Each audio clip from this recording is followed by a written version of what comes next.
تو آپ جون سی کتاب پڑھیں گے آپ کو اس کے مؤلف کے منہج کا علم ہونا چاہیے۔ آپ اگر مدارس میں متن الورقات پڑھتے ہیں تو آپ کو پتہ ہونا چاہیے کہ اس کا مصنف کون ہے اور اس کا عقیدے میں عمل میں منہج کیا تھا۔ وہ مثلا اگر امام الحرمین جوینی ہیں رحمہ اللہ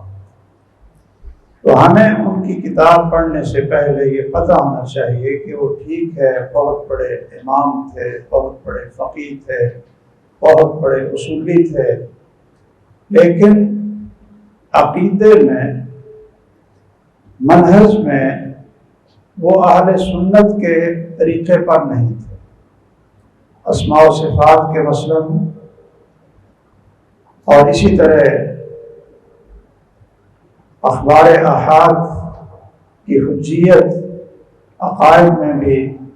اعمال میں بھی، اور بھی اس طرح کے مسائل ہیں جو اشاعرہ کے منہجی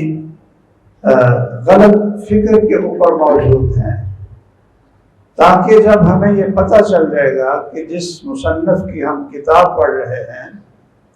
وہ عقیدہ اور منہج عقیدہ میں اشعری طریقے پر ہے، تو ہمیں پتہ چل جائے گا، ہم متنبع ہو جائیں گے کہ ہم یہ سمجھ کر پڑھیں گے کہ ان کے عقائد میں